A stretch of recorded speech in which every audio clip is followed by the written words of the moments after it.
ሰላም ጤና ይስጥልኝ። ዶክተር ትንሳኤ ነኝ። ዛሬ በቻናላችን አንድ በጣም አስተማሪ እና አስገራሚ ታሪክ ይዘንላችሁ ቀርበናል። እኩለ ሌሊት ላይ ዓለም በጸጥታ ትወጣለች። ነገር ግን ለአንድ የሕክምና ባለሙያ እረፍት የናፈቀው እንቅልፍ በማንኛውም ሰዓት ሊቋረጥ ይችላል።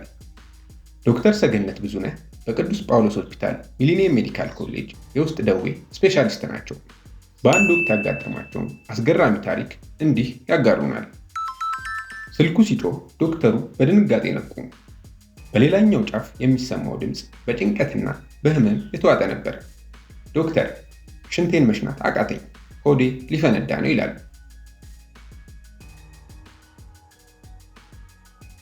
ይህ ሰው የፕሮስቴት እጢ እብጠት እንዳለበት ቀድሞ ያውቃል። ነገር ግን እንዲህ ያለ አስከፊ የሽንት መታፈን ገጥሞት አያውቅም። ታዲያ በዚያች ሌሊት ሽንቱን የቆለፈበት አፋኙ ማን ነው? ዶክተር ሰገነት ታካሚው እንዲረጋጋ ካደረጉ በኋላ ጥያቄያቸውን መጠየቅ ጀመሩ። አልኮል ጠጥተህ ነበር? አልጠጣሁም። የወሰድከው አዲስ መድኃኒት አለ? አዎ። የጉንፋን ምልክት ስለነበረኝ ክሊኒክ ሄጄ አንዳንድ መድኃኒቶች ሰጥተውኛል። መድኃኒቱን ገና ሳይነግረው ዶክተሩ ከዚህ ሴራ ጀርባ ያለው ወንጀለኛ ማን እንደሆነ ደረሰበት። በጉንፋን መድኃኒት ውስጥ ያሉት ዲኮንጀስታንት እና አንቲሂስታሚን ሳይጋበዙ ገብተው በምስኪኑ የሽንት ከረጢት ላይ በሩን ከርችመውበታል። ለምን እንዲህ ሆነ? በሰውነታችን ውስጥ ያሉት አልፋ ዋን ሪሴፕተር ለዚህ ተጠያቂ ናቸው። አንደኛ፣ እንደ ሲዶኤፌድሪን ያሉ ዲኮንጀስታንት። እነዚህ መድኃኒቶች የአፍንጫ መዘጋትን ለመክፈት ታስበው የሚሰጡ ናቸው። ነገር ግን በተጓዳኝ የሽንት ቧንቧ ጡንቻዎችን እንዲጠብቁ በማዘዝ ሽንት እንዳይወጣ ይከለክላሉ። ሁለተኛ፣ አንቲሂስታሚን። እነዚህ ደግሞ የአፍንጫ መፍሰስንና አለርጂን ሲከላከሉ የሽንት ከረጢት ወይም ብላደር ጡንቻዎችን ደግሞ እንዲኮማተር ያደርጋሉ።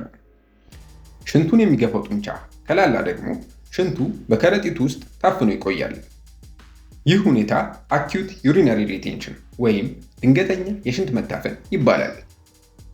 በተለይ ደግሞ እንደዚህ ታካሚ የፕሮስቴት እጢ እብጠት ወይም ቢፒኤች ላለባቸው ሰዎች እነዚህ መድኃኒቶች እንደ መርዝ ሊቆጠሩ ይችላሉ።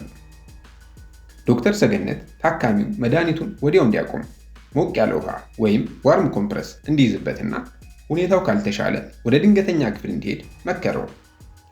የታዘዘለትን መድኃኒት ፎቶ ሲልክለት ዶክተሩ አስቀድሞ የገመተው መሆኑ ተረጋገጠ።